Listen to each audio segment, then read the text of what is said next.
Thank you for that. I can't follow that. So my apologies in advance.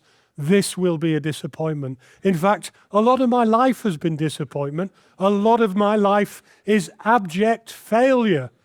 But failure is a good thing. Embrace it. I want to talk today about games, and failure is part of games. Play and games. Who plays games? We all play games. We've played them since we were born in different ways. I'm going to play a game with you today. How many references you can pick up to a favorite band of mine called Heaven 17? If you can. Sorry, it might be lost on some of you. All of us play games. And do you realize, or do you know where the biggest growth in digital games is in terms of users? Anybody here? Any idea?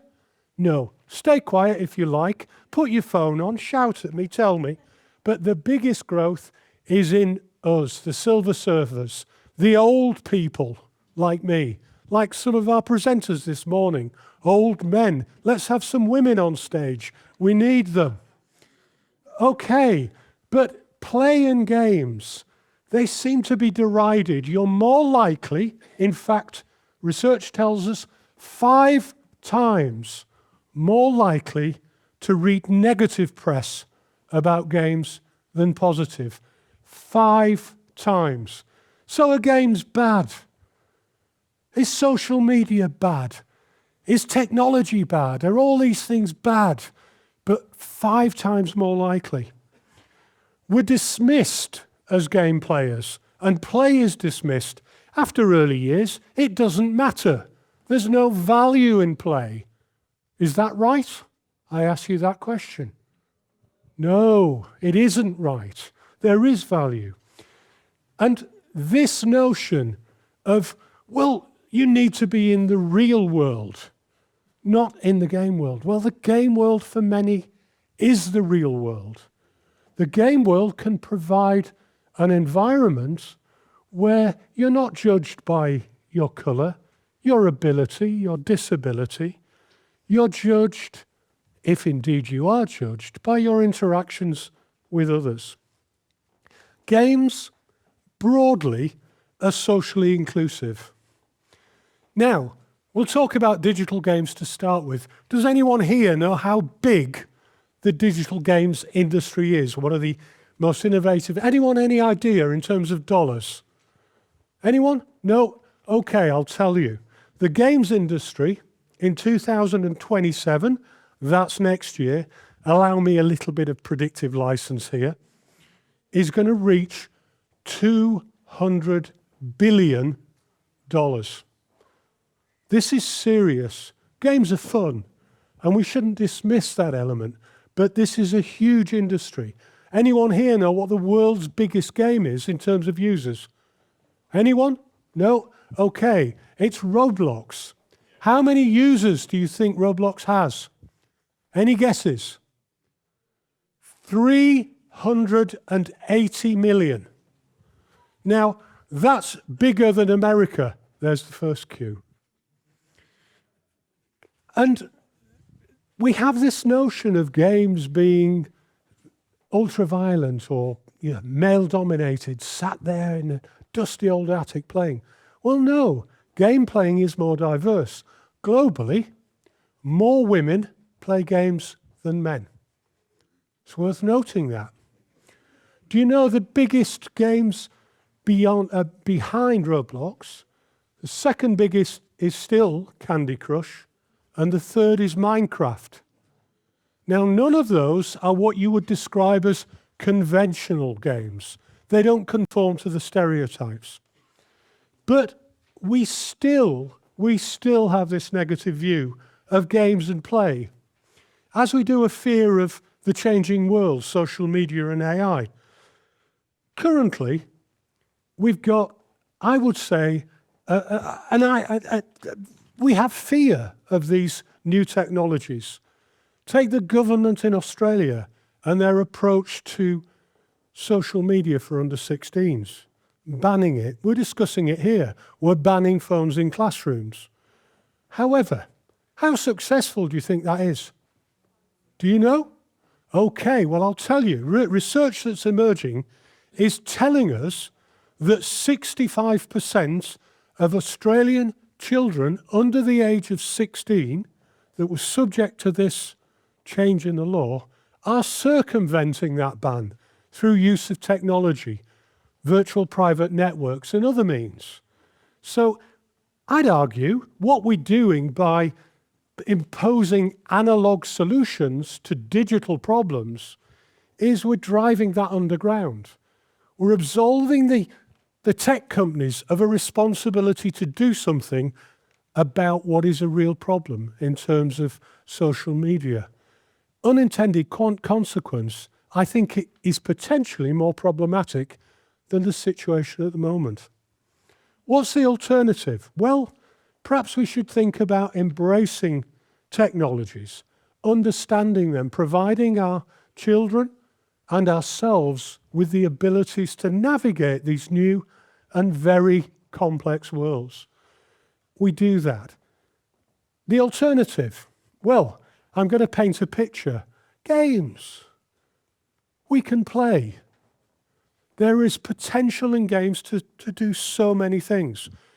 One of the projects we're working on here at the university is a project called Replay, where we're looking at playful learning within higher education. And our students are doing me an absolute, they're fantastic, they're brilliant. We had nearly 400 responses from students in the University of Bolton. And we asked them about play.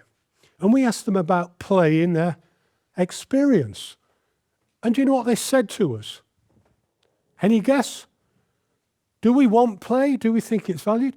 Over 90% of those respondents, and allow me a little bit of artistic license because it's a TED talk, over 90% of them told us they wanted more play in their teaching and learning experience. More play, more engagement, more fun. So yes, learning's difficult and hard, but it can also be fun.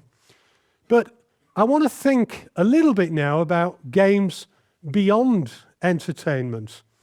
I'd argue that games are a space for fertile invention, capable of transforming what we are as society, what we do, how we behave. Jane McGonigal, the American author, suggested that reality is broken and games can fix it. Now, I don't think they can fix it, but in the mad world that we're in at the moment, perhaps games can help us deal with some of these really, really challenging problems. My journey started 30 years ago. I used to work in the games industry, director of an international games publisher. I won't go there. People ask me, why did you leave the games industry? I was sacked. Again, it was another failure in my life. I wasn't good enough. I developed a game that was, or had suggested, and following earlier talks today, I was innovative.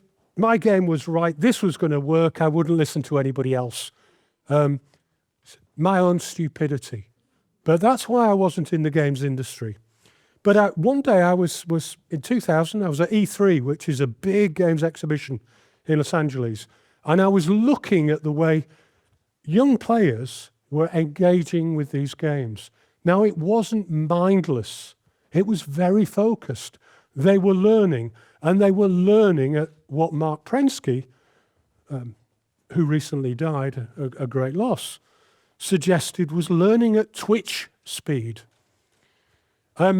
Whilst he's been much maligned in academic circles, Mark's work has, he was the guy that came up, or certainly developed the concept of digital native and digital immigrant, which had been largely debunked in academic circles. But what he did do was he prompted a debate.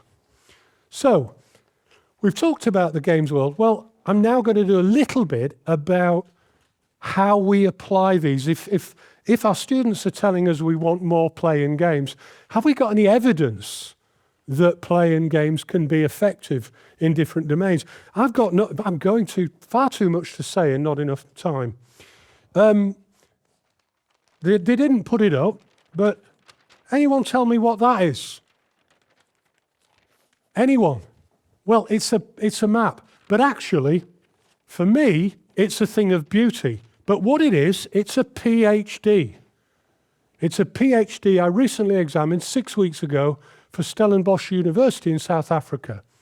And this PhD was using games and play to support narratives for homeschool kids who weren't engaging with the mainstream education system.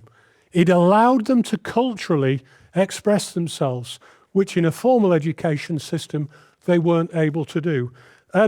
This is what I was presented with to examine. So where's your frameworks? Where's your quality on that? How do you examine it? Well, I'll tell you. Willie, who was the student concerned, he passed without amendments with his PhD, a brilliant piece of work. I'm going to talk a little bit now about a project or a couple of things we're doing here in Bolton. I haven't got a lot of time, but the great project, Games Realising Effective and Effective Transformation.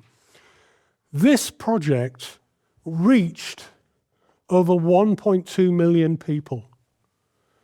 We had full survey responses back from over 200,000 working with the United Nations about climate change, where gamers were expressing their views about climate, what we should do, their lack of trust in government, a call to action.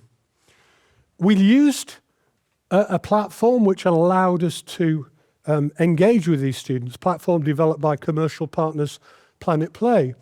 We also used a much smaller platform to look at dilemmas where we worked with small groups to solve climate change problems. In Cyprus, in Greece, about green roofs. We looked at water consumption here in the UK. We did a whole host of these things.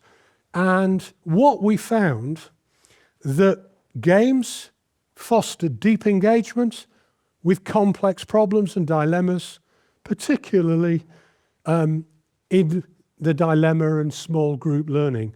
But in the wider group, what really struck me is we reached every country in the world, with two exceptions. I normally ask, but I'll tell you, North Korea and Eritrea, and there are reasons for that which I could go into. We reached every country in the world. When Tim Berners-Lee had his vision of the internet, it was this free expression, this open world where we could communicate. Games allow us to do that. We also left, we think, a sound methodological framework to look at this, and we're going to expand on that in the future, but that's for an academic conference, not a TED Talk. Games can really be a fertile ground for invention and innovation, and they're non-conventional. We can learn, and we can learn from each other, and we maybe can help equip ourselves to solve political, climate, social, and cultural challenges that we're facing.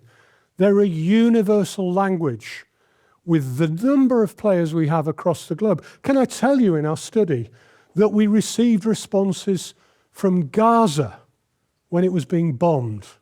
We received responses from Iran when we were told we were going to get none because the internet had been shut down and wouldn't allow this kind of things. From China, from Russia. And what was amazing is the consistency that our players had in terms of their care for the planet. I think I've done my time. Thank you for your attention. Go away, play, fail miserably with your play, and succeed. Thank you.